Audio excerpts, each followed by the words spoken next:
Okay, we just went live. I'm just gonna share it on social media, and we will get started because we have a lot of information to cover, and it's gonna be a lot of fun. So give me one moment here just to share it on a few social media platforms for those that are not here, and.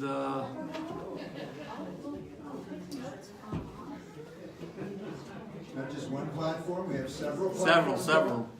Impressive. Gotta think big. Yeah.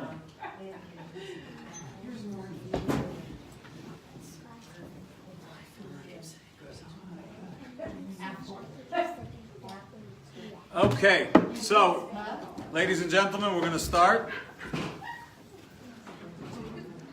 And I'll welcome everyone to our first class of this course entitled Journeys Throughout Jewish History.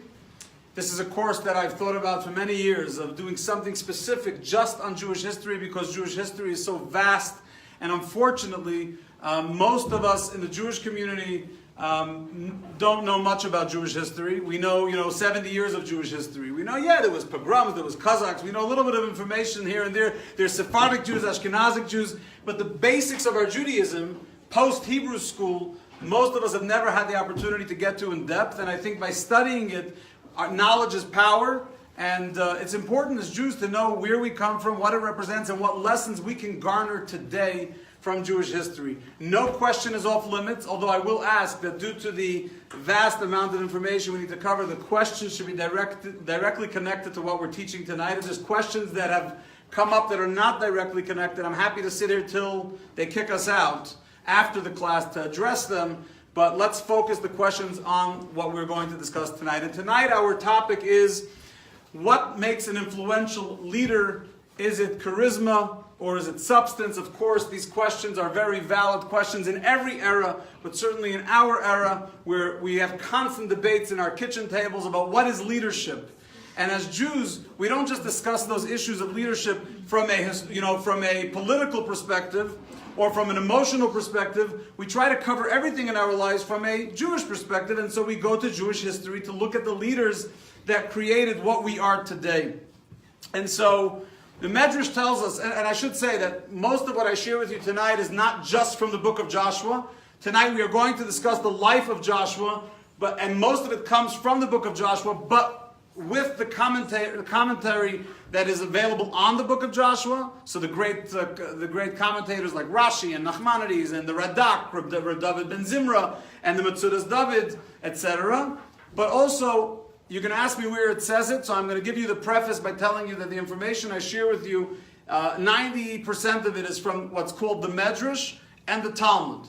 Both the Medrash and the Talmud are considered what's called the oral tradition of Judaism, and the Talmud is more of a debate, a place where, especially the Babylonian Talmud, which is primarily, when we say Talmud, we mean the Babylonian Talmud, not the Jerusalem Talmud.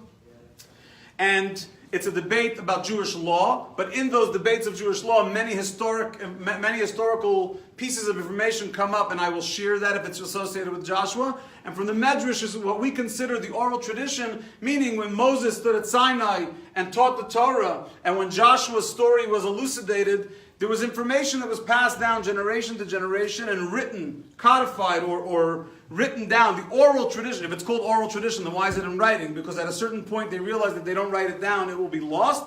And so it is available in writing, mostly in Medrash Rabbah. And so I'm happy after class to give you the exact page for every piece of information, where you can find it in the Medrash. But short of that, if you ask me for a source, I'm telling you up front, Medrash and Talmud is the primary source. So we all grew up, we knew of Moses. Not only we knew of Moses, but in Christianity they recognize Moses. In Islam they call him Musa, and they recognize Moses as well. And the reason nobody could debate the existence and the power and the leadership of Moses is because if you debate that fundamental piece of the Old Testament, then you have nothing to base anything that comes after that on. And so everyone agrees about Moses. Joshua, by raise of hand, how many of you know much about Joshua? Okay, it speaks for itself. How many of you heard of the name Joshua? Not the name of a friend. How many of you heard of the leader, the Jewish leader named Joshua? Okay, so we've heard of a guy named Joshua, but not only his dominance in Jewish life, but his influence on the way Jewish life is till this very day. Unfortunately, many of us missed and I won't blame anyone except for your Hebrew school teachers, and we'll leave it at that. But Joshua is very, very fundamental, and tonight, I hope when you walk out the door tonight, you have a phenomenal understanding about this unique individual. So, Moses eventually passes away. We'll talk about his passing in a moment, but what about his children? Who took over the leadership? Moses had 2 sons. We read about him in the book of Exodus. Moses had 2 sons, Gershom and Eliezer. He had a wife, Zipporah, with 2 sons. We read about their circumcision. We just read about it recently in the book of Exodus. What happened to them? They weren't Moses. And to be the next leader, it's not a DNA test. It's not about, okay, you got the family blood, so in a monarchy, that's what you do. The next one gets it. You know, right now America's debating the whole Saudi Arabia gig. It doesn't, in Judaism, it shouldn't be that way. In any society, it shouldn't be that way. And with Moses wasn't happy about it. Moses wanted his sons to take over the reins of leadership. Every one of us wants our children to represent, assuming we live good, healthy, ethical, moral lives with value. We would like our children to follow in our footsteps. And by the way, Moses' kids weren't bad. They just didn't have what he had. So it brings us to Joshua, and I'd like to, what we'll do first is for the first 10, 15 minutes, I'll give you a general idea of his life timeline. You know, what weird things were happening, who he was, and then we'll start getting into the detailed nuances of this incredible life that affects each and every one of us. And whether you heard of him or not until today, the details of his life, guaranteed. This is a money-back guarantee. And so people watching think it's a very, very powerful offer. They don't know that, except for our wonderful sponsors, there was no fee. But you get a money-back guarantee that you will walk away with so much food for thought about one individual and his life and how it can relate to us today. And so we're going to start tonight with the year 1313 BCE. In the Hebrew calendar, it was the year 2448. And it was in that year that the Jewish people finally, after 80 years of harsh labor, where their children were being drowned, their boys were being drowned in the Nile River, or used as cement in the walls of Egypt. Finally, in the year 1313 BCE, Moses, with the encouragement and support of God, goes with his brother Aaron. They begin an interaction with Pharaoh that ends with the 10 plagues. We just read about it last week in the Torah portion. And finally, after the 10th plague of the death of the firstborn, the Jewish people on the 15th day of the Nisan, the day of what we call today Passover, are freed from Egypt. They spend 7 days going through the desert. They get to the Sea of Reeds. That's where the great miracle happens, where the sea is split, and they go through the sea. 50 days after the Exodus, they arrive at Sinai. They have the greatest moment of revelation ever known to man, recognized by all world religions, and anyone that, not only recognized by religions, anyone that's a good historian and understands how certain lies you just can't make up because there were too many people there to watch it happen. 50 days after the Exodus from Egypt, they received the Torah from God at Sinai.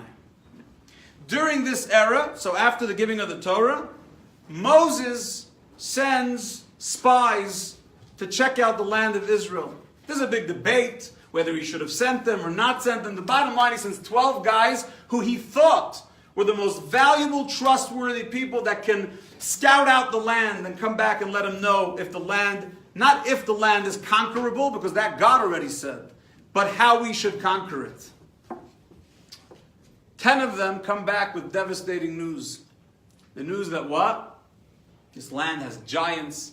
You should see the size of their fruit. There's no way we can conquer this land. We should have never left Egypt. We told you we should have died in the desert. The whole negative in the book of Numbers, we read the whole negativity that the 10 spies returned with. There were 2 that came back and said, "You guys insane? What's wrong with you? No one ever asked us to find out if we can conquer the land. They asked us how we should conquer the land, and this is the information. We should do it this way and that way." They were in a minority, 2 to 10, or 10 to 2. Those 2 were Caleb. In Hebrew, his name is Kalev ben Yefuneh, Caleb. And the other one's name at the time was Hoshea. Right before he left from the desert to Israel to scout out the land, Moses saw something in this fellow named Hoshea. And he says, you know, something's going to go down in Israel that doesn't seem right to me. You know, you have it in your gut Moses has told him that these guys, some of them are going to be up to no good. And so what does he do at that moment? He changes his name from Hosea to Yehoshua. What does Yehoshua mean? Yud K, the first two letters, Yud and Hey, is one of God's names.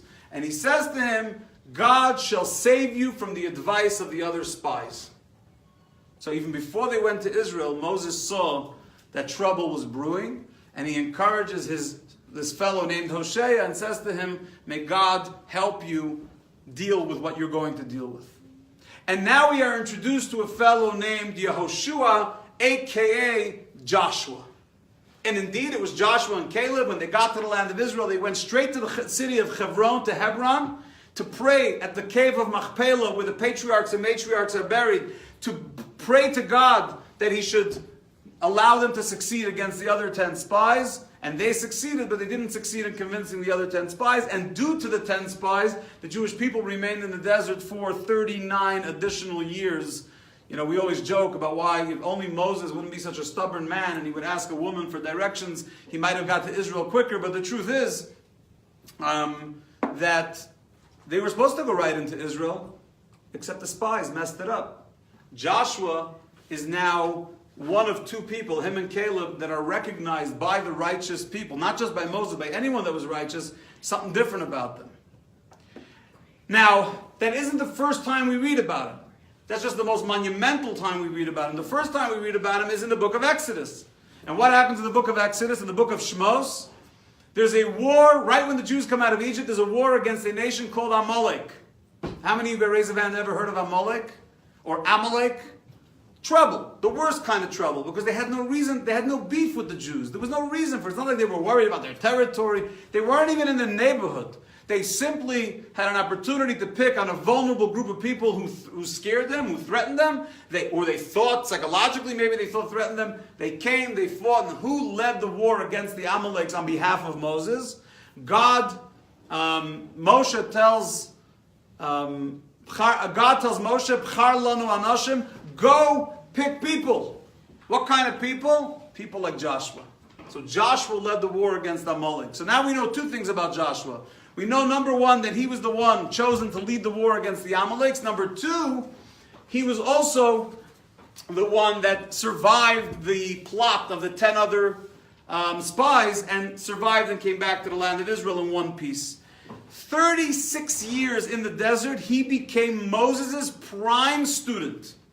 He was devoted to Moses, didn't leave his side. Some would call that annoying. You know, you have a student that simply doesn't let go. But for 36 years, he breathed, every fiber of his being was devoted to Moses. Everywhere Moses went, he went. When Moses went up to the mountain, it says Joshua was staying at the bottom. He couldn't go up, he wasn't invited. But he waited at the bottom of the mountain, did not leave. Wherever Moses went, he served him. He catered to him. He listened to every word that came out of his mouth. He watched every halachic debate, every debate in Jewish law. He was there. Everywhere Moses was, he was there till the very moment that Moses passed away. Now, there's a verse in the books of the prophets that refers, it says ksil. Ksil normally translates as a fool. And it goes, and the verse refers to Joshua. Now, why would he refer to Joshua as a fool? So there's two opinions as to why Joshua would be a fool. Number one is that he simply was not the smartest man. But he was so devoted to Moses that, you know, in Yiddish is a term, at the kennst nicht machst, if you can't, you make believe. And if you do it long enough, you can become successful in what you're doing.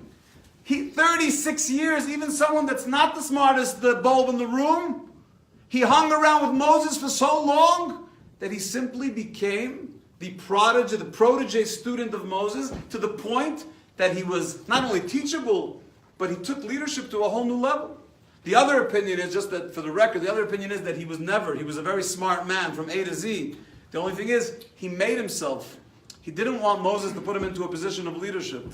So he made himself like, I'm just that student, that walks around, follows the professor all day. It's like a little rachmanis on him, it's a little pity on him. He made himself look like that so he could spend his entire time with Moses and gather all that juice from Moses, because he simply enjoyed being with his master and teacher.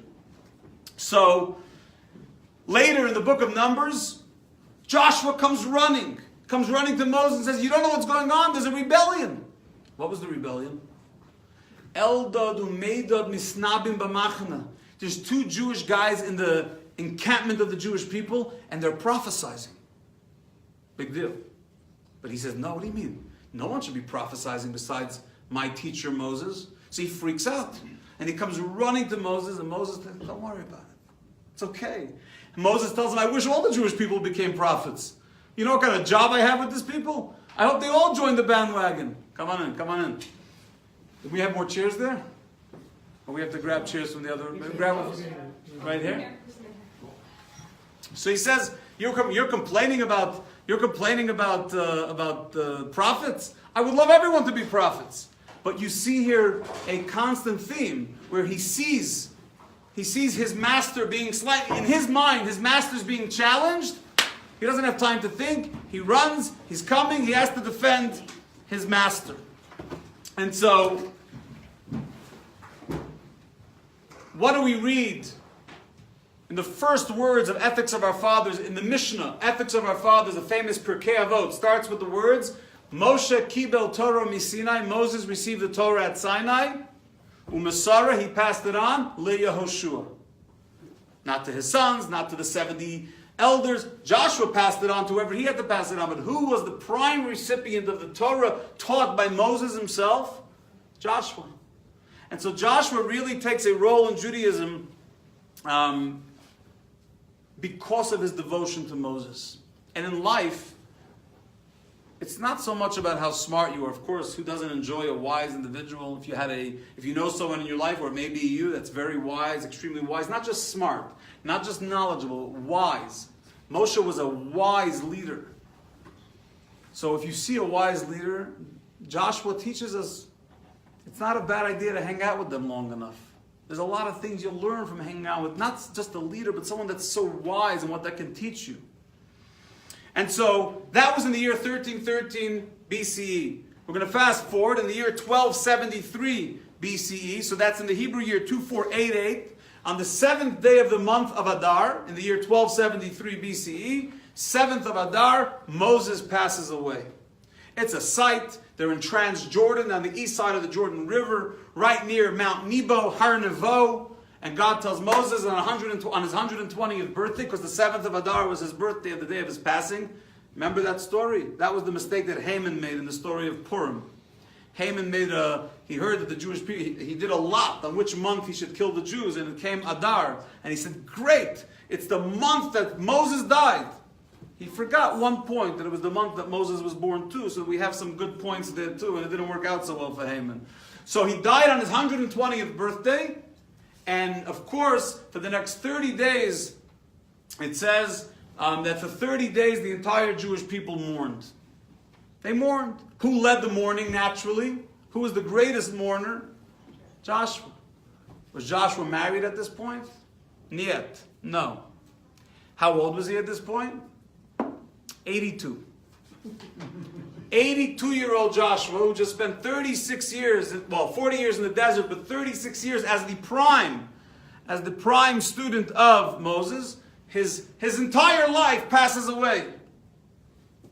And of course, before he passes away, God already informs him, and Moses informs him on behalf of God that he's going to be the next leader, but that's not what's registering. What's registering right now in his head, my master's gone. My Moses is gone. And so they mourn for 30 days. In that 30 days, Joshua recognizes that whether he likes it or not, he's the guy everyone's looking at. So he sends Caleb, his friend Caleb. Remember Caleb from years earlier? They were the two surviving spies that came back positive. He sends Caleb and another wonderful guy who we know from the book of Exodus named Pinchas. It's not for tonight's class to go into the story of Pinchas when he intervened, when he saw an inappropriate relationship happening in public. But Pinchas became a priest of God. God made him a priest. So Joshua sends Pinchas and Caleb to the land of Israel. And you say to yourself, come on, you didn't learn from the mistake the first time. You were one of the guys. What are you sending them again? Except this time he sent 2, not 12. And he sent 2 who he knew well. And he sent them in a way not to find out whether we can conquer the land, but simply to go to Jericho and find out what's the easiest entryway. We'll talk about later who they find there. But the bottom line is they spend the night at the home of a woman named Rachav. Anyone ever hear of Rachav? Rachav is a debate, but let's take the most prime interpretation. She was a woman whose primary occupation was the world's oldest occupation. Hi, what's the world's oldest occupation? A doctor, a lawyer. So she was a member of the world's oldest occupation, and she saves the two spies. The Canaanites, the people of the land, are coming to get them. She helps them get over the wall of Jericho. They go back to Israel. They go back to the desert. They cross the Jordan. They tell Joshua, we have a path in. This lady, Rachav, is going to help us. She's going to put a little string over her wall, and we'll know exactly how to conquer the land. We're set. So 30 days passes, and God makes an announcement to Joshua and says, Babala, 30 days are up. You know, in Jewish calendar, till today, there's something called Shloshim, the 30 days of mourning. There's Shiva, which is 7 days. Then there's 30 days, which is also considered a significant day. And then it gets easier and easier, the laws of mourning, from 30 till the end of the year. Till the first yahrzeit, till the first anniversary. So 30 days are up, and God says to him, Moshe has passed on. Let me ask you, you don't think Joshua knew that? It's 30 days later. They just finished mourning. Why would God have to tell Joshua, Moshe Avdi Meis, Moshe my servant has passed, Moses my servant has passed away? Duh! But God was teaching him a very important lesson. Number one, yes, he passed away. Yes, you mourned. And now, pick yourself up by your bootstraps and get weiter. Move on. You got to move on. But there was also another thing he was teaching him. He says, those days of Moses are over. He was sending Joshua and the entire Jewish people an important lesson. Those days of Moses are over. This whole business that you guys think we're going to live on miracles with manna and coming from heaven, and there's going to be the well of miracles, all these miracles that happen in the desert, the party's over. We're going into Israel, and things are changing. What's changing? We're going to work. You want to have a loaf of bread? You're going to have to plant seeds, work in the land. That's why Israel's so much about agriculture. So he was teaching Joshua two things in one sentence. My servant Moses passed. So number one, get to work. You're taking over. Right? Remember, Joshua understood, as all the Jewish people did, that God had... In other words, we have a lot of assumptions when we study the 5 books of Moses. By the way, the Medrash says that if the Jewish people would have followed in Joshua's footsteps and not messed up, as we always do, then the only 6 books that would have been in the books of Judaism would have been the 5 books of Moses, the book of Joshua, and we would have stayed in the land of Israel in a space of holiness and perfection, and we wouldn't have to go through all the periods with kings that served idols and exiles and trouble and tribulation, but we didn't. We messed up. But that's how powerful the book of Joshua is, that our sages tell us that those 6 books, we know the 5 books of Moses, there would have been 6 books, and that would have been it. But God had to deal with a generation of people who recognized something very odd. Our leader Moses is not coming into Israel? What is up with that? And understand, most of the Jews that left Egypt died in the desert, but the younger kids, they knew Moses as the ultimate leader. So we're going to Israel without him? We couldn't survive 40 years in the desert without him. Who turned to God every time we messed up and begged God to forgive us? Who interceded? If it wasn't for Moses after the sin of the golden calf, and after complaining about there was no food, and after complaining there was no water, and after Korach's rebellion, I can go on the list of all the things the Jews did in the desert that Moses interceded with and intervened and allowed God to bring forgiveness. And now the Jewish people are saying, Moses is gone? We're done. So God understood he has to give them 30 days to mourn, but after that, if we don't give them a kick in the pants, they'll be stuck there forever, living in Moses' land, where they're sort of stuck with the Moses era, even though it's ended, and never move forward. And so God had to deliberately make it move forward. So what happened like this? So on the 7th of Adar, Moses passes away. Day 30 comes, the 7th of Nisan. They finish the mourning period. Joshua instructs them, they have 3 days to prepare for the journey. And on the 10th of Nisan, we're done prepping for the journey. 11th of Nisan, any of the males, the Jewish males that had not been circumcised at that point, before we go into the land of Israel, they all have to be circumcised. And so there was a major circumcision ceremony with many people being circumcised. If you want to know the details of how it went down, I'm happy to perhaps discuss that after class. But there was major circumcisions. That was on the 11th of Nisan. And they begin their journey towards crossing the Jordan River. What you won't hear, or for whatever reason we haven't, most Jews, most people never really follow, is that when they finally crossed, on the 14th of Nisan, they had their Paschal lamb, the Passover offering, because it's Erev Pesach. And they had until the 16th of Nisan to be in the land of Israel, because on the 16th day of Nisan, which is, it's exactly 40 days after Moses, or 39 days after Moses passed away, that's when the manna ended. No more manna. The manna ended way earlier, but God gave them enough manna to keep them going until then. So they had to be in Israel. They had to have access to local grain in order to start making food. And so what happens is like this. They get to the Jordan, and God does a miracle, which is slightly, I'm not into debating what's bigger or less miracles, but the Jordan River, when the Sea of Reeds, when the Jews crossed the Sea of Reeds 39 and a half years earlier, it divided into 12 paths. Each one of the tribes went through their own path. It was an operation. This one, the Jordan basically stopped. A wall in the middle of the Jordan River, and the water kept on flowing until it moved away. And now they had this big area to cross, and it took a while to get, there was about 2.4 million Jews. A lot of people schlepping in the desert. We always have this image of there's 27 Jews marching out of the desert. This was an operation, and they crossed in this the bed of the Jordan River dried up as a miracle. They crossed to the other side. When they get to the other side, they erect a tabernacle the tabernacle was with them. So they take the tabernacle. Where do they erect it? In a place right across the Jordan on the west side, what today they call the West Bank. You know why it's called the West Bank? It's the West Bank of the Jordan River. So the Jews erect the tabernacle in a place called Gilgal, Gilgal.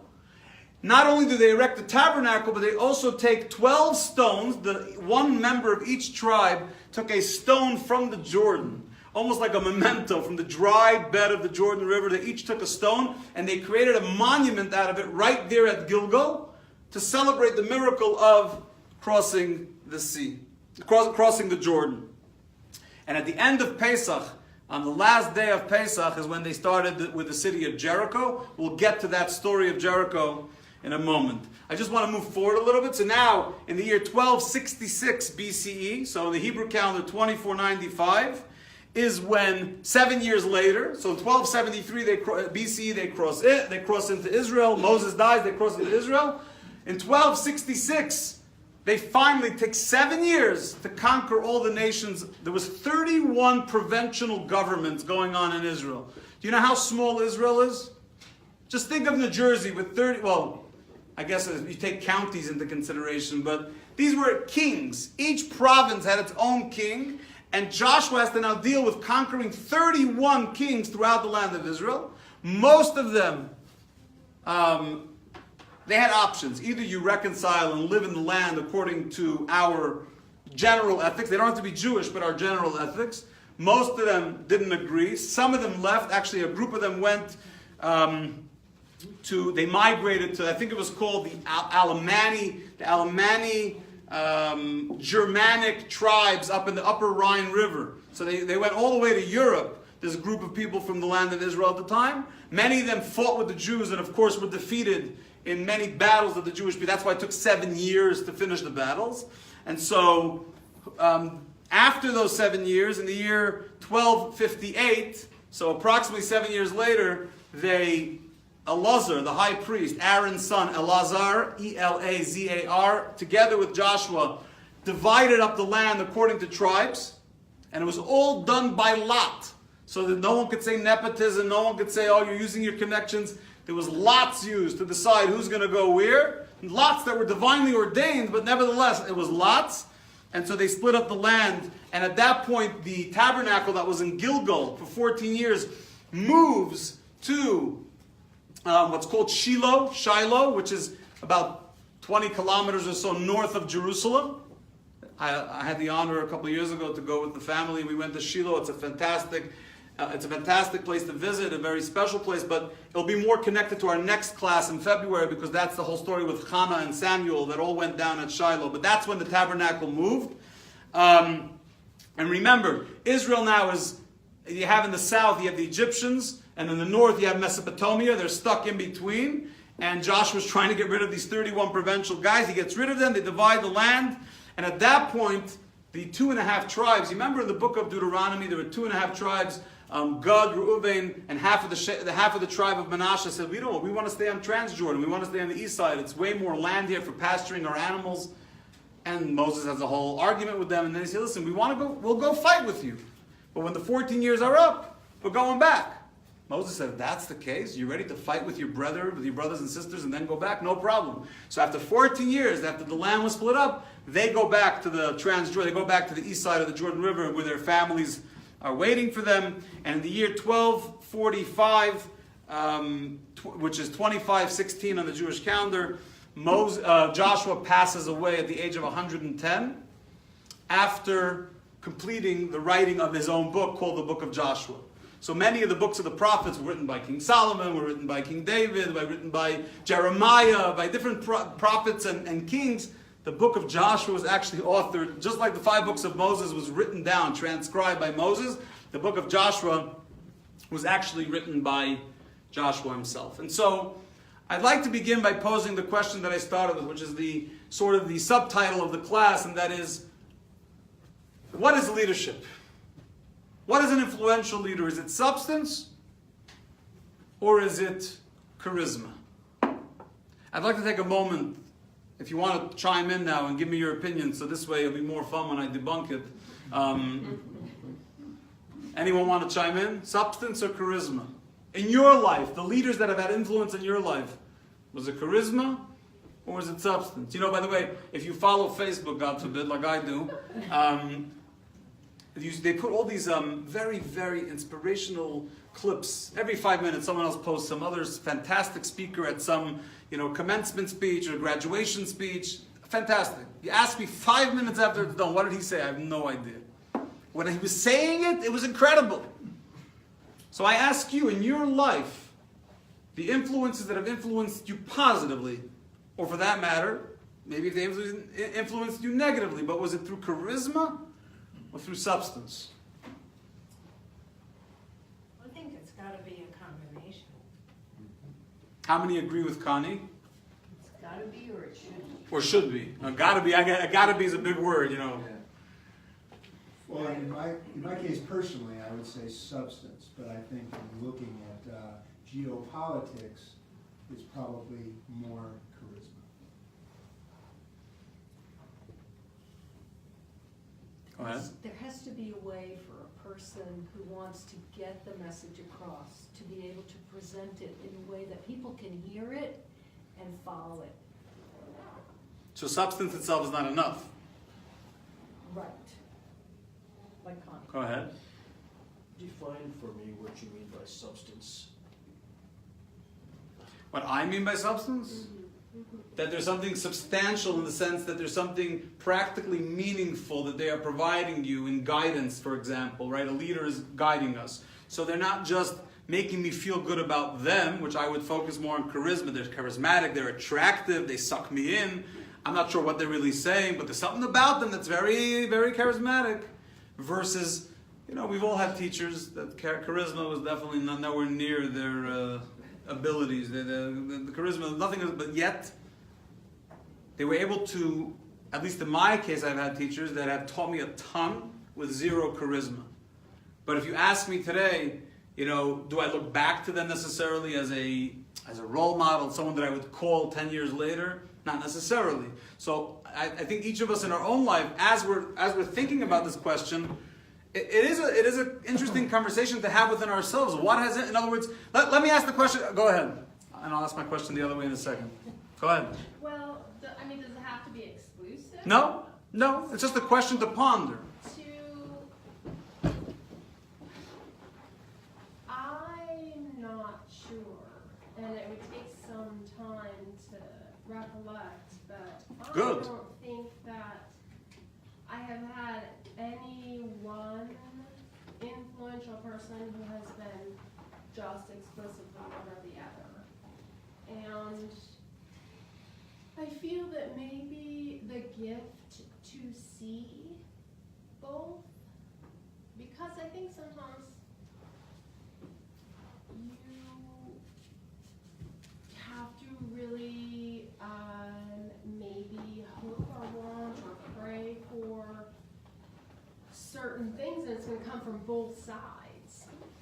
So then So I'll, maybe from a perspective of being the seer, not that a leader is one or this, but how much like emotional intelligence and intellectual intelligence you have to actually be able to perceive both. so that's very well said. I mean, there's 2 points I want to make. Number one is, at the end of the day, I'm using our own personal experience as an example, but in reality, the world does need leaders. Every community, every country, and the world as a whole needs influential leaders that can guide people in a proper path. And it's more about those collective leaders that I'm referring to. I'm using personal examples, but what characteristics are we as a society or we as individuals looking for in those leaders? And so I'm gonna ask the question I was gonna ask right before you asked your point, made your point, is how many of us have ever taken the time to ask ourselves privately, with no one else there, in our lives, what are we looking for in a leader?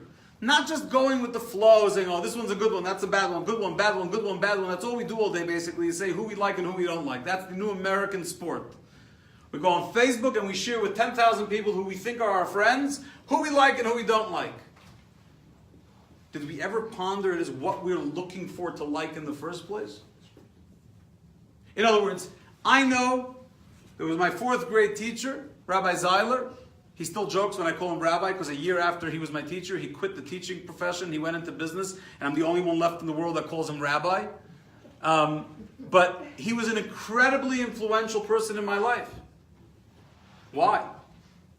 He was charismatic, he was fun, he knew how to get us as students 4th grade into the, whatever he wanted. He could have, whatever he wanted. But he also gave us a joy in learning. There was substance involved. So I want to take you a little bit to the psychology of Joshua, right? We got to talk about psychology. Moses tells Joshua a couple of times, and then God tells him a couple of times, Rak Chazak. In Hebrew, he tells him, just be strong. Be strong, be strong. Every 5 minutes, Joshua's being told, be strong. What kind of weak person was he? That every minute, we don't see this by Moses. Right? We don't see by Moses being told, be strong, be strong, be strong. Well, once or twice. With Joshua, Rak Chazak, Rak Chazak, Rak Chazak, be strong, be strong. And our commentators tell us that he truly didn't see himself as a leader. He saw himself, probably till the day he died, Joshua saw himself as a devoted student, pupil of Moses, and not as a leader. And he had to constantly be pushed into that place of leadership. I don't want it. What do I need it for? Chazak, be strong. You can do it. All these amazing things, the miracles that we'll read about later that happened to Joshua during his reign of leadership, the 28 years that he led the Jewish people in the land of Israel, he was constantly being reminded by God that he's capable. And so, after 250 years of the Jewish people not living in the land of Israel, the guy who didn't see himself as a leader is expected to take 2.3 million people and march them into the land of Israel, fight off the kings, settle the people in the land, and try to keep some sanity going and stability when you're dealing with, first of all, you're dealing with Jews. And let's not fool ourselves, to be a leader of one Jew is a lot of work. To be a leader of 2.3 million Jews, the famous joke, famous story with I think it was, they say it on everybody, Golda Meir, Menachem Begin, that he was meeting with the American president. The American president said, you know what it means to be a president of 300 million or 200 million, whatever it was at the time, 200 million people? So Begin says, you're a president of 200 million people. I'm a prime minister of 3 million prime ministers. Good luck with that. So imagine Joshua has to lead 2.3 million Jews, and he doesn't even see himself as the leader. And yet, what it turns out to be is that for the 28 years that he led the Jewish people, it was led fantastically. How does that happen? How does it happen that a fellow who doesn't even see himself as a leader suddenly is leading them in a way that is so influential and so powerful? You know, he has to deal with the people that are simply petrified. They think that everything's going to hell now because no more miracles, no more Moses, and he manages to bring them back on board and get them back into the program, so to say, get them back into being a faithful group of people. So my Hebrew is rusty, but the term rock, chazak, is it be or is it like Just. That's it. Just be strong. That's the most important thing. One of the translations of rock, in Hebrew words can be a few, but yes, generally, I mean, just, what are you worried about? Just be strong, move forward. Okay. Imagine you're a guy, you never were in a role of leadership your entire life. Mm-hmm. Go ahead. I was just kind of thinking, you were talking about in the last Torah study, it was about Moses and the confrontation with Pharaoh. But when Moshe was being called by God at the burning bush, he was very, very hesitant. And I wonder if some of that same thing kind of fell upon Joshua too. He didn't want to pursue that, to lead those people out. He says, send somebody else. And I wonder if maybe Joshua possibly had some of that hesitancy too. It wasn't genetic, but he learned from Moses, so perhaps he's saying Moses was hesitant too. Moses kept on telling God, I have a lisp, I can't really talk, I have a speech impediment, and nothing worked. God told him, keep going. That's an interesting comparison. The only difference I will say is that Moshe didn't want to lead the Jews out of Egypt, Moses, but he certainly had no problem being in a leadership role. The Medrash tells us that for 40 years, what was he doing, by the way? He left Egypt when he was 20 and he came back when he was 80. Where was he for 60 years?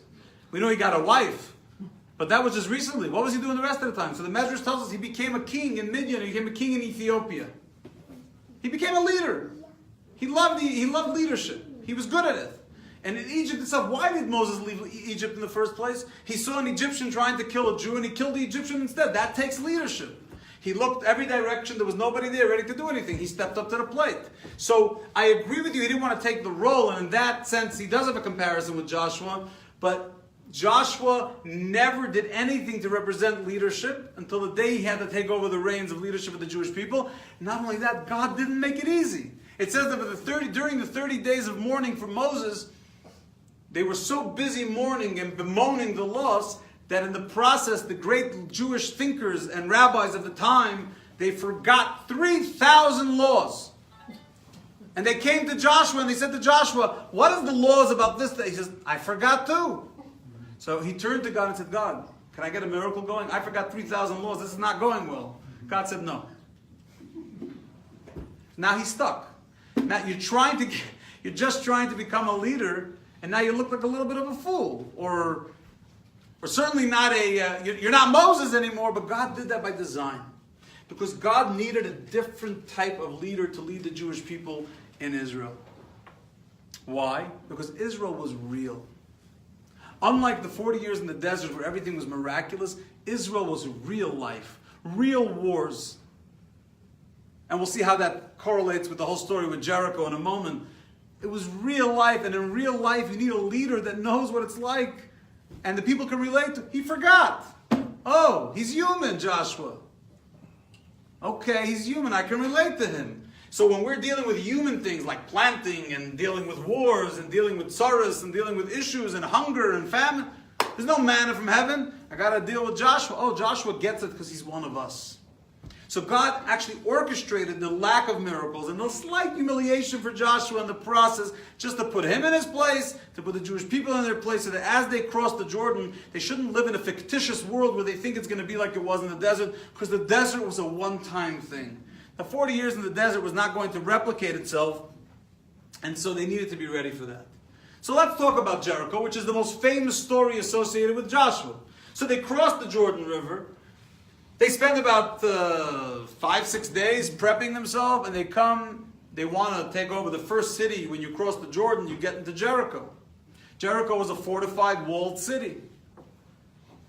the people in Jericho sent a very clear message that we're going to go to war. We ain't coming in here. So Joshua gets instructions. We're going to circle the city 7 times with trumpets. And we're going to blow trumpets 7 days in a row. We're going to circle, 7 times we're going to circle the city of Jericho. And the wall will sink. Now, there's people today that say that it had to be an earthquake. Gesundheit. The fact that the earthquake happened exactly the same time that they were circling with trumpets, I'm good with an earthquake. Call it an earthquake.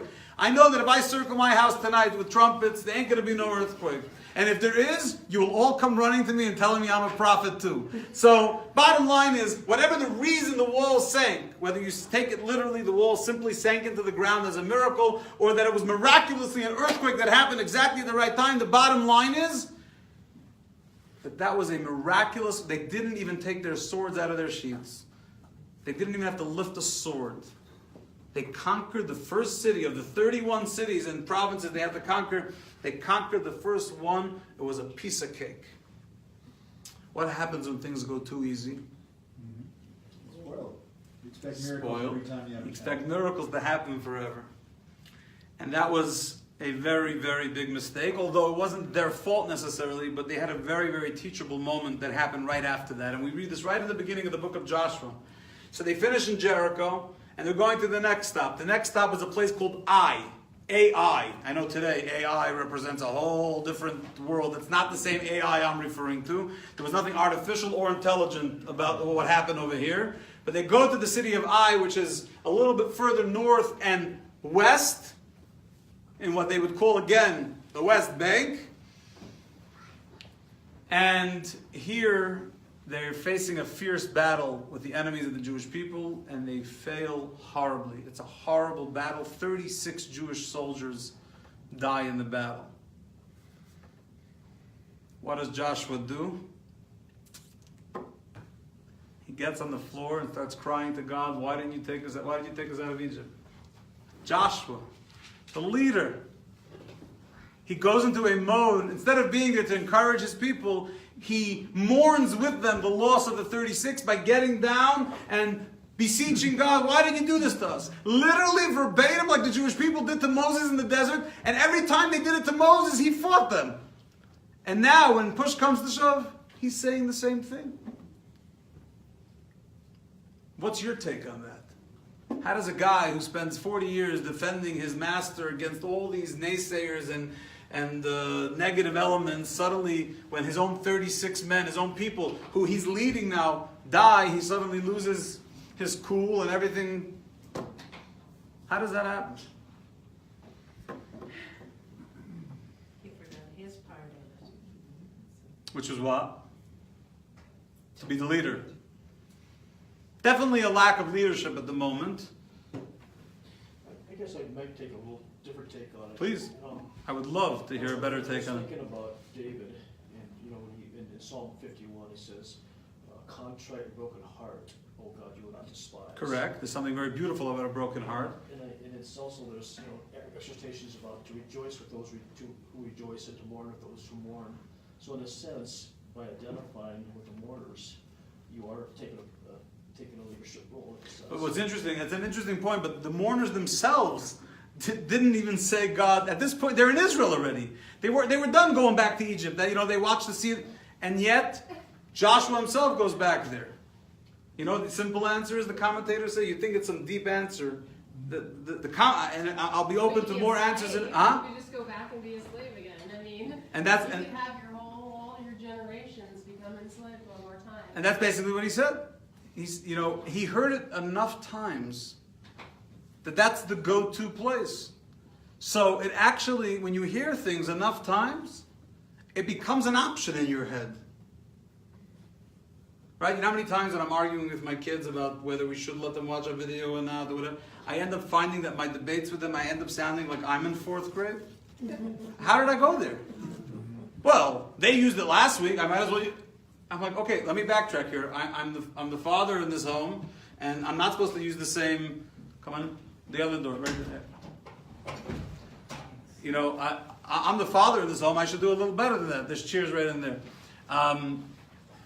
And so Joshua heard this again and again. When everything goes wrong, what's the first place you go? Back to Egypt. Why'd you do this to us, God? And so when he was under the most pressure he was ever under his entire life, which was not the day that he assumed the leadership, it was the day that as a leader he watched his people go down. You know, they always say the worst thing for a leader here in America is when they're in the Situation Room and they have to, God forbid, watch their own American soldiers. There's probably a lot of truth to that. And yet, when Joshua, that moment happened, he lost his cool, and it wasn't his finest moment. And so, but now the question is why? Jericho went so smooth. What happened 2 days later?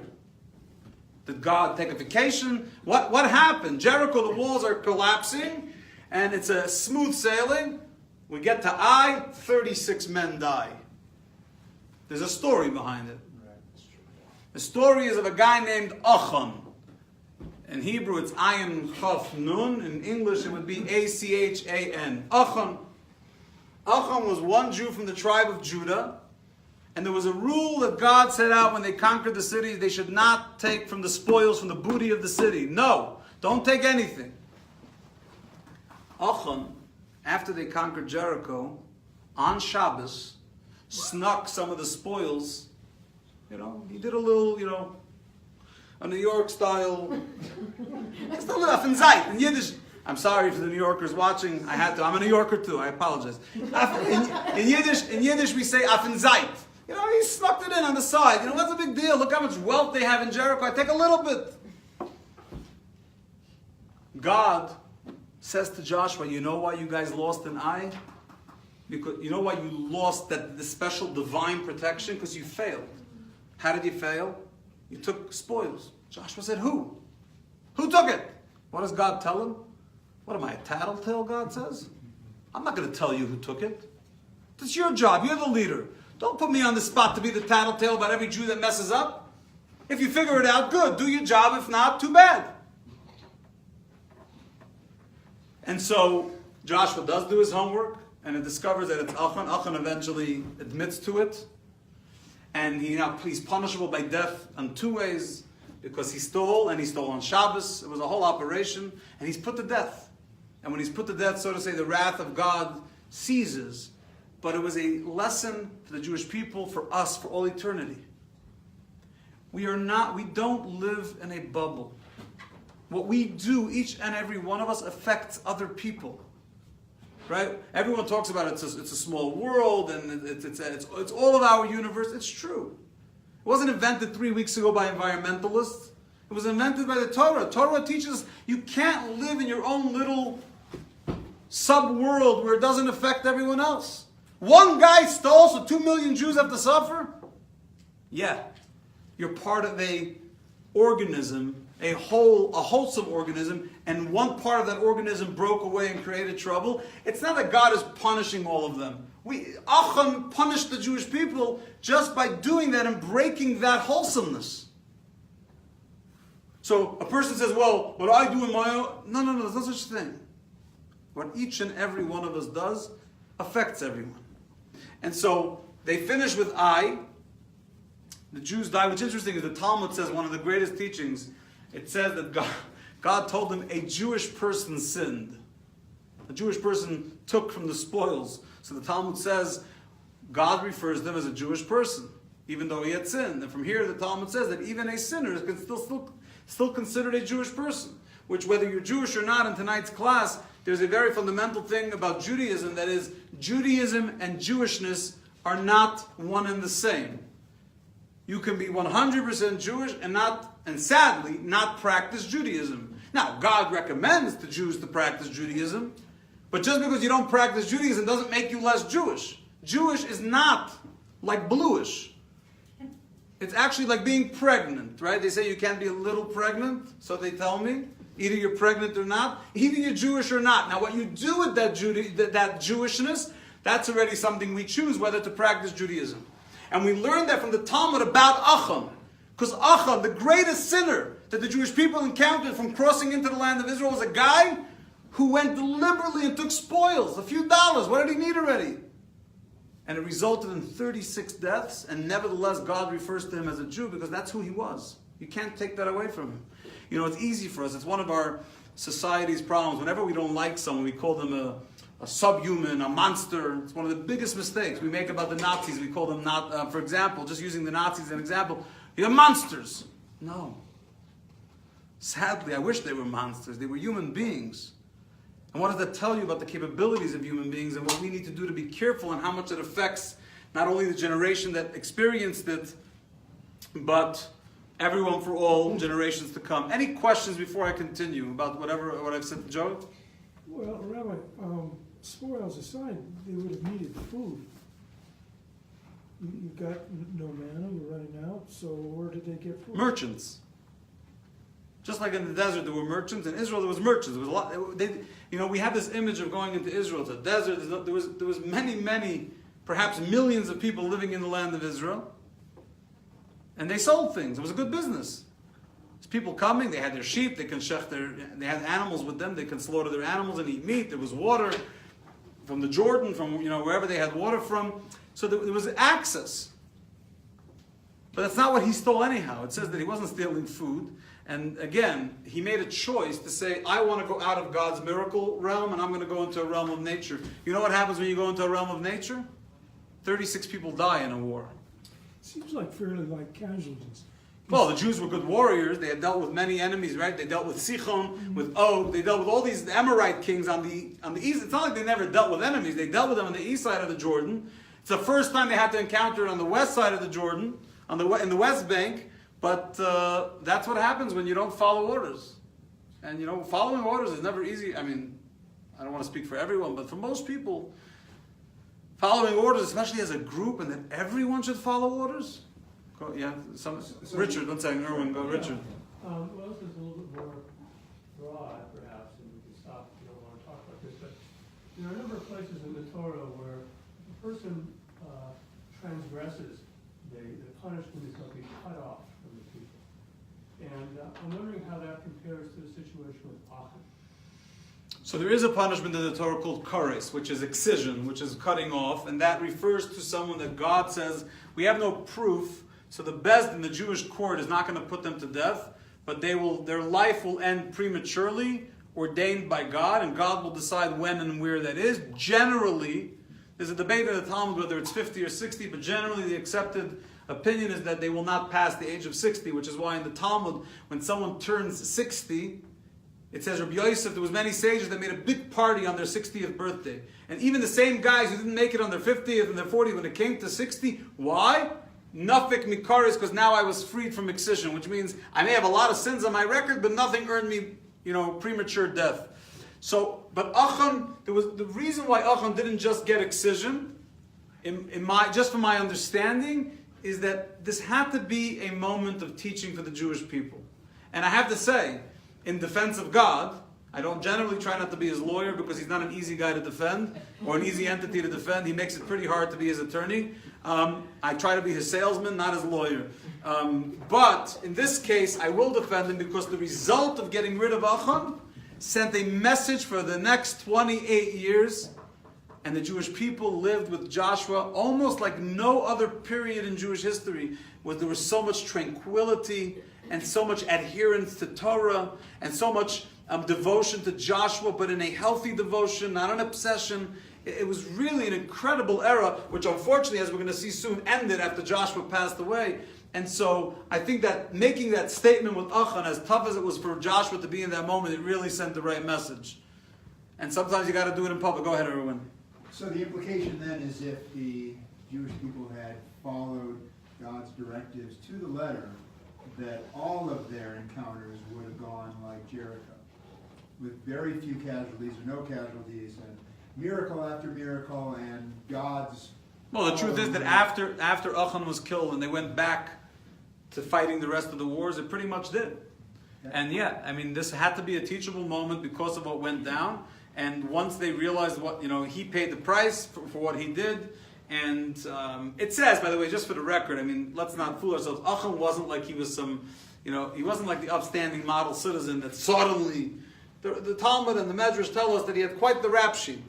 You know, his record, when they pulled him over, it started from the juvie record. His record went all the way up there. So it's not like it was just he got pulled over for speeding. Once they pulled him over for speeding, they realized that they caught the guy that they were looking for the last 20 years. And he got it. But once he got it, things calmed and they went back to dealing with the nations. Now, what's interesting is that there was a group of people living in Israel at the time known as the Givonim, the Gibeonites. They lived in an area called Givon. They saw what was going on, and they said, we got trouble. If they're coming to conquer the entire land, we got to make a ploy. So we gotta make a union with these Jew people, because otherwise we're in trouble. So what do? They took a bunch of the members of their nation, they dressed them up in rags and shmatas, and they said, go, make believe you're coming from some other nation. Tell the Jews that you're part of some, tribe, some nomadic tribe somewhere, and you're going to make a pact with the Jewish people, even though they were residents of the land of Israel. You got to give them credit. It takes a lot of thinking and investment to make this happen, and it worked. They come to Joshua dressed like shmatas, and they come to Joshua and they say, we are a group from here, and we want to make a pact, and we really want to get along with you. Meanwhile, their whole rest of their nation is sitting up there.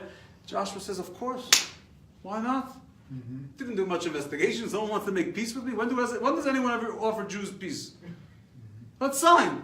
They make a contract. They make a deal. He swears in the name of God, Joshua, that I will protect you. You're our people. He swore in the name of God. Now, when Joshua finds out that he was lied to, what is he supposed to do?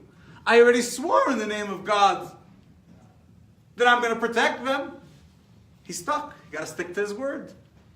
So he felt lied to, but he also felt compelled to stick to his word. And even though they had lied to him, in other words, they really did want to get along. They just lied about how they went about it. So much so that it says there were 5 nations. This brings us to another very important story that's intertwined with the story of the Gibeonites. There were 5 other nations that were living in the king of Jerusalem at the time, the king of Hebron at the time, the king of Eglon. There was 5 of them. They were fuming at the Gibeonites. You went and made a pact with the Jews? You traitors, you betrayed us. You're supposed to be part of the enemies of the Jews, part of the 31 nations in Israel at the time, in Canaan, that are fighting the Jews, and you went and made a pact with the enemy? Now you're our enemy. We're going to war with you. So 5 kings come out on a Friday afternoon. They're going to fight the Gibeonites and slaughter them. Joshua hears that the Gibeonites are being attacked. What was his pledge to the Gibeonites in the beginning? We have a pact. I'm coming to your defense. So the Jews march. Thousands of Jews march to Gibeon to defend the Gibeonites against the enemies who consider them traitors. The problem was time was not on their side. The sun was setting for Shabbos. And it wasn't an issue of Shabbos, because when it comes to life and death, it doesn't matter. You can do whatever you have to do on Shabbos, but the bottom line is, night was coming, and when night comes and you don't know the terrain, you're in trouble. And here is where the incredible story happens, and it happens very rarely in history. Shemesh b'Givon doim. The sun stopped in Givon.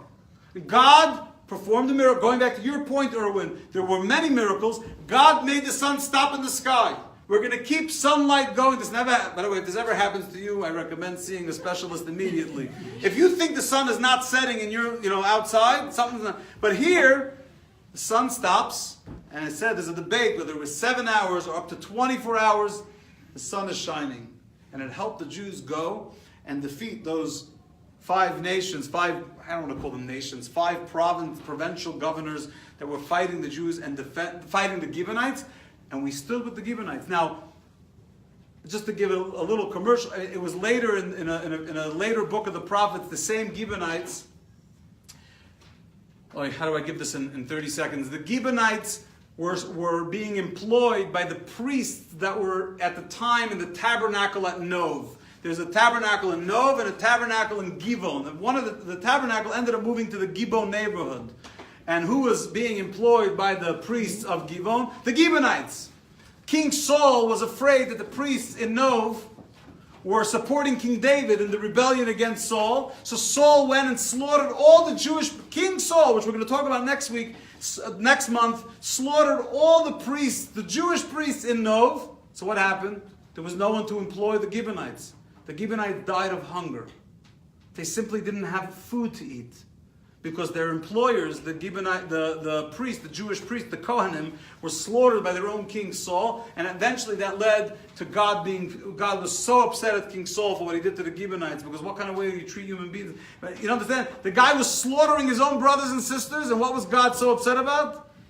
But why did the Gibeonites have to starve to death? What was the excuse in that? But that's where, unfortunately, you'll see the name Gibeonites many times throughout the books of the prophets, but where it started was from an incredible ploy of coming in sackcloth to show how poor they are and how hungry they are, and that they're a tribe that needs the help of the Jewish people. Any questions before I continue? So you said you didn't want to be the lawyer for God, but Yes, I try not to be. You could just comment on this. Would you say it's part of God's plan that Achan did what he did so he could demonstrate the vital importance of following his directions? You're addressing a question that's much bigger than Achan. The question is, how do you reconcile divine providence and free choice? Well, yes, Achan sinned. He stole. Sure. Now, if you're saying that God pre-programmed Achan to steal, that he didn't really have free choice. He pre-programmed, but that he was waiting for an Achan to step forward and then. So I would rephrase it. I would say that as a guarantee, it's a guarantee that there would be. God knew the Jewish people way too well. He knew somebody would open their big mouth or do something that would cause that. To say, I always answer the question, the shorter version, of how you reconcile free choice and divine providence is that, let's say I'm going to Hebes when they open on Thursday. And you go to Hebes, and that's, by divine providence, I'm going to, and when I go to Hebes, there's a guy standing outside Hebes collecting money. That meeting between me and the person collecting the money, that's divine providence. Free choice is what I do about giving the person money or not. That's free choice. So part of it is divinely ordained. The meeting is divinely ordained. We still have the free choice what to do with that. But I don't want to get carried away in Jewish theology now. But now you know why you got to come back to more classes. Go ahead, Connie. We're talking about millions, and then thousands, and then 36 people died. What's the significance of the 36? 2 times chai. No, I'm joking. No. There's no reference to the significance of the number. And so I don't want to make up, a reason for the number. I think, like someone else pointed out, considering how many Jews there were, it was an insignificant. It's never insignificant when a human life is taken. But when you're dealing with 2.3 million people and X amount of warriors and 36 die, but let's just say it was enough to shake up the Jewish people. The average Jew on the street, so to say, was freaked out. How did that happen? What happened to all the things about, where's God's protection? And let's put it in perspective. How many of them died in the desert? 40 years in the desert. There was moments, even by the sin of the golden calf, 3,000 died. By the story of Pinchas, 24,000. But out of millions after 40 years, they were not expecting that to be their Bruchim Aboyim, their welcome program to the land of Israel. And so I don't know why 36, but all I'll say is that 36 was enough to awaken a fright in the Jewish people. And when they... Chai, if you can lower your voice. When Achan was killed, that fright, and they realized that God is back on board. They got the message. You got to give them credit, because normally Jews don't get messages. In the books of the prophets, they never get the message. I mean, you study the 24 books of the prophets. It's like you're talking to the wall. 5 minutes later, they're doing that. How? Here, whether it's because of Joshua, because of the moment, whatever it was that was going on at that moment, they got it. And it stuck with them, as Richard pointed out, that it had to be done publicly. And when they got that message, it really stuck with them throughout. Any other questions? And so, it says that as they were crossing the Jordan River, Joshua composed one of the prime prayers of Judaism. What is the average Jew who doesn't show up in the synagogue? Maybe he shows up once a year on Yom Kippur. What's the one song they remember if they went to a synagogue as a child? Besides for Shema Yisrael, there's a song that everyone in America knows. They don't know the words necessarily. They know how to start it, they know how to finish it, they don't know in between the words. Aleinu. Aleinu, because that means the service is over. It's the last prayer in the service. Aleinu l'shabeach l'adon hakol. Yay! You see the smiles go on in the shul when Aleinu kicks in. Who authored Aleinu? Where'd it come from? The Amidah we know came much later, 1,000 years later, by the men of the Great Assembly. Aleinu, our sages tell us, was composed by Joshua as they were crossing the Jordan River. He had such a deep appreciation, such a gratitude, and not only him, but he represented the millions of Jews that are finally, after 250 years and so much slavery and so much hardship, we're finally coming home. He composed this prayer, and the prayer, the translation in English doesn't do much justice because it refers to the nations of the world. You have to also remember the context. Who were the nations of the world in Joshua's era? They were not friends of the Jews. He wasn't talking about your neighbor in Bozeman.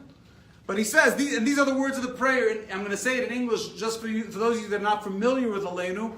Aleinu, by the way, if you want to Google it after class, you would write Aleinu, Aleinu. And it's a fantastic prayer. And it says like this: it is incumbent upon us. This is Joshua speaking. It is incumbent upon us to praise the master of all things, to exalt the creator of all existence, that he has not made us like the nations of the world, nor caused us to be like the families of the earth, that he has not assigned us a portion like theirs, nor a lot like that of all the multitudes. For they bow down to vanity and nothingness. So he's obviously talking about idolatry, the people that bow down to nothingness. But we bend the knee, bow down, and offer praise before the supreme King of Kings, the Holy One, blessed be He, who stretches forth the heavens and establishes the earth, the seat of whose glory is in the heavens above, and the abode of whose majesty is in the loftiest heights. He is our God, there is none else. Truly, He is our King, there is nothing beside Him, as it is written in His Torah. Know this day and take unto your heart that the Lord is God in the heavens above, and upon the earth below there is nothing else. So Joshua, as they're entering the land of Israel, has the focus and the thought process to be able to say, Hashem, thank you so much. In the midst of him taking upon himself a job that he never wanted, dealing with the loss of his greatest teacher, he recognized that there's something that God offered the Jews at Sinai. There's something offered in Judaism that's not to be squandered, it's not to be ignored. You can't ignore, you could do whatever you want, but you have to be crazy to ignore the investment that God puts in us. People often say, Rabbi, do you really think the Jews are a chosen nation? Right? It's a tough question to answer in Walmart in aisle 3. I'm just trying to get pasta for Chavi to make for Shabbos. And Rabbi, a quick question. Chosen nation, is it literal? I'm like, listen here, I'm in aisle 3 in Walmart. How chosen do I look to you right now? Like Fiddler said, Tevye said on Fiddler, I know we're the chosen people, God. Maybe you could choose someone else once in a while. But the truth is that if I'm asked that question seriously, the answer is yes. I am gifted to be born a Jew into a nation that stood at Sinai. But what does that really mean? It means not that I was chosen for a merit. It's not like I won the lottery or something. I was chosen, anyone that was at Sinai was chosen to be a light unto the world. And that's what Joshua's saying here. He says, yes, there's a big world out there. There's lots of people living on earth. There's nothing wrong with them. But we were chosen for something else. And for that I praise, I bow down. And we say this on Yom Kippur, by the way. We bow a bunch of times on the floor saying, Aleinu v'anachnu korim. We bow. Why? Because there is something to bow for. And Joshua composed this prayer. And I think knowing that really adds so much to the actual, when we say that prayer in synagogue. And so Joshua was also very smart in the fact that he did not spend his 28 years as leader of the Jewish people constantly condemning them. And if you want to talk about a difference we spoke about the comparison between Joshua and Moses, here's a difference. Moses was a tough cookie. And he had to be. His generation had left Egypt. They needed a tough guy, otherwise Moses, as it is, was almost toast from them. You know how many times Moses says to God, why don't you just take my life? Get me out of this misery of dealing with the Jews. Moses tells God, take my life, I'm done with these people. And yet every time they mess up, he's rebuking them. He's giving it to them. You guys, get back with the program, whipping them back into shape. Joshua, for 28 years in Israel, he deals with them. Not much rebuke. The last end of his life, it says he gathers the Jewish people in Shechem, in Nablus, and he starts giving them a little over the head. He was 108 years old when he started this process, and he passes away at 110. But there's one part of Joshua's life we didn't discuss. Was he married? And did he have children? Let me answer the second question first. He had daughters. He never had any sons. And there's various interpretations as to why he didn't have any sons, what was God's plan.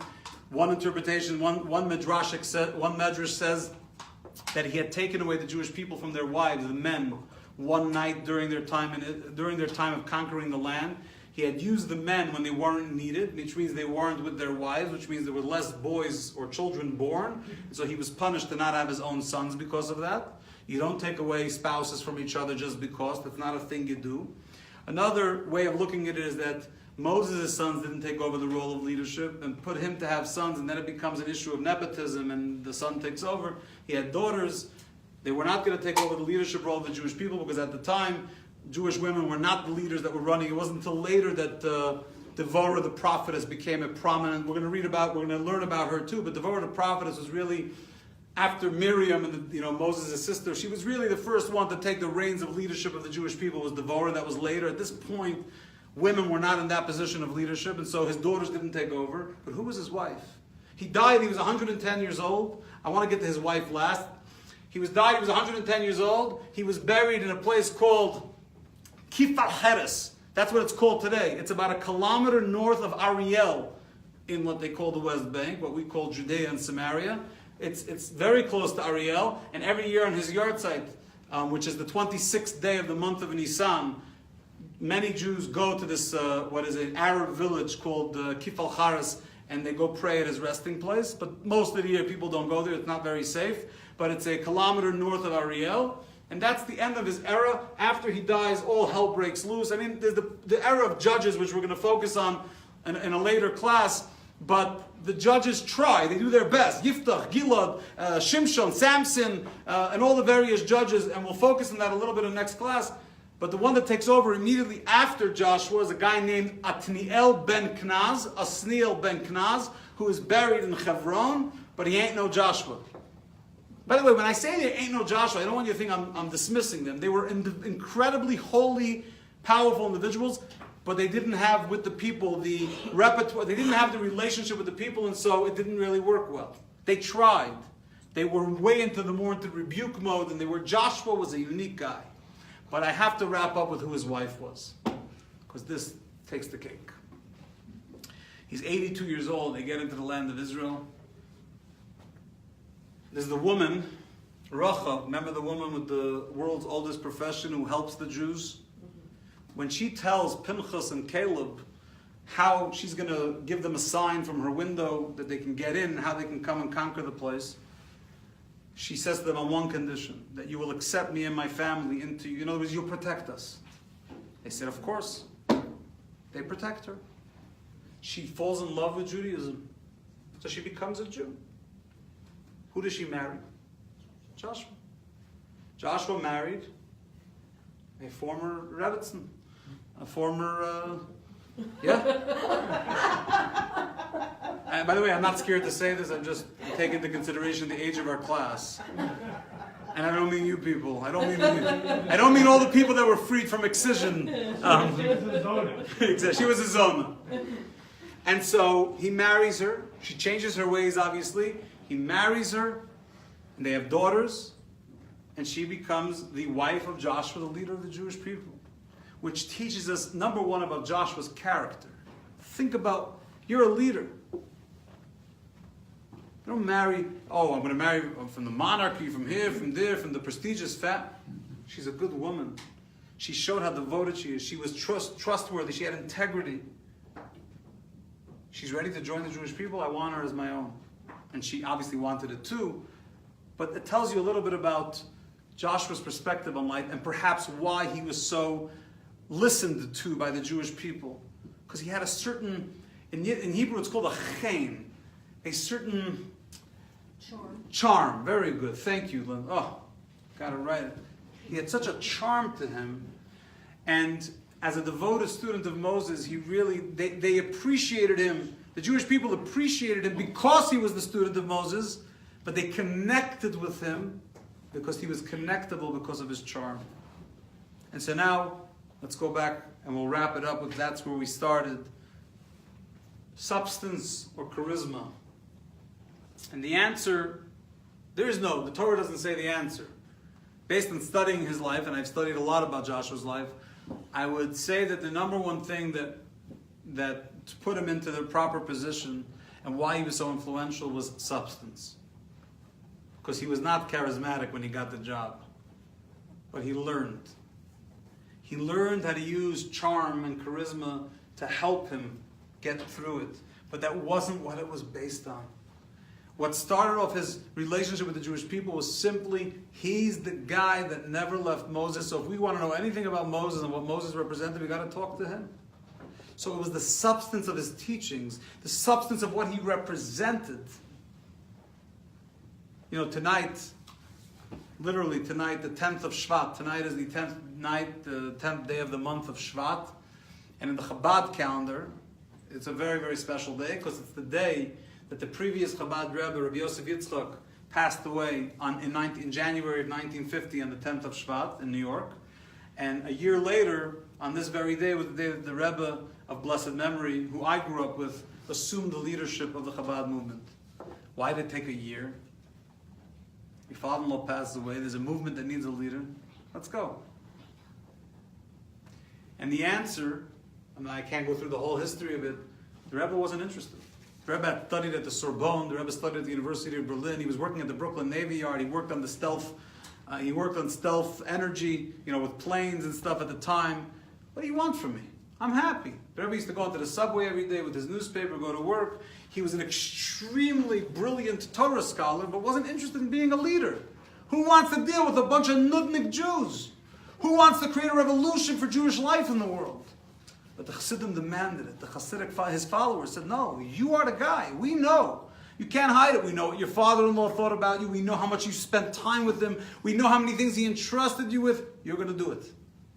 And they pushed, and finally when the day came of the first yard site, he said, I accept, but on one condition, that we work together as a team to create this revolution of light in the world, and which is why Chavi and I live in Bozeman and many other Chabad houses around the world. But the point is, sometimes the greatest leaders are not the ones that are naturally charismatic, right? They're so charismatic, It's the ones who have substance. They have what to offer. They just don't want to be leaders. And then when you teach them how to be, charisma, believe it or not, people can be trained to be a little bit more charming and charismatic. They learn on the job, so to say, right? Even in the world, I don't know, God forbid to compare Joshua or the Rebbe to the world of politics, but even in the world of politics, there are people when they first get elected, they're not so good at it. They don't know the game yet, and they learn. Unfortunately, in that game, they learn too much, and it ends up being mostly, if you're lucky, charisma with no substance. But the point is, Joshua sold his product to the Jewish people. Why he was so sellable was because substance. When the charisma kicked in and he had some level of charm, that really sealed the deal and made him the Joshua that he was, that for 28 years led the Jewish people. One major episode, which was the episode of Acham. But other than that, it was a smooth sailing of leadership. And then he passed, and it didn't work out so well. Any questions? That was very eloquent. Thank you. So I would say, see if you agree, that as you pointed out, substance, strength, consistency can morph into charisma. I would say the opposite, that a person born with great charisma almost never develops substance. It's hard. You know why? It's hard because people are attracted to them without the substance. Exactly. Why? Substance is hard. And substance takes work, but more importantly is that charisma, when you have the substance, you're forced, right? If you're put on the spot, you're forced to get a little charm and charisma. But if you have the charisma, if you're the kid in the class that everyone hangs out with just because you're the cutest, the hottest, the coolest, whatever the word they use these days for the most attractive or most charismatic kid in the class, I never figure out hot or cool. Which one am I? Popular. When you get attracted to them, they don't need substance. Right. Bobblehead. You ever hear what comes out of these people's mouths? I want to give you an example. I was in the post office last week, and a lawyer in this town was standing on line, and behind them was a woman who had an accent. I watched this. I heard it and watched it. The guy says to the woman, "Oh, I hear an accent. Where are you from?" She says, "I'm Persian." So he listens, and 10 seconds later he goes, so which country are you from? And I was like, I'm just going to be quiet. And she says, Iran. He goes, oh, I love the Iranian people. They're wonderful people. It was such a fluffy conversation with nothing. She just said, I'm Persian. He asked, which country are you from?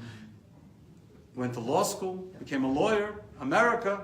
You don't know that Persia and Iran. So my point is, charisma, right? To win in a court case, you have to have the right charisma. You have to know knowledge of whatever you're dealing, you don't necessarily have to be, doesn't have to be the substance, doesn't have to be that deep. And so I think that America, and I don't want to speak for the whole world, I could just speak from my experience as an American, we are struggling right now as a nation with substance. People come to me, they say, Rabbi, what do you think about this? I said, honestly, I didn't think about it, which is why I'm not going to tell you anything about it. How do you like that?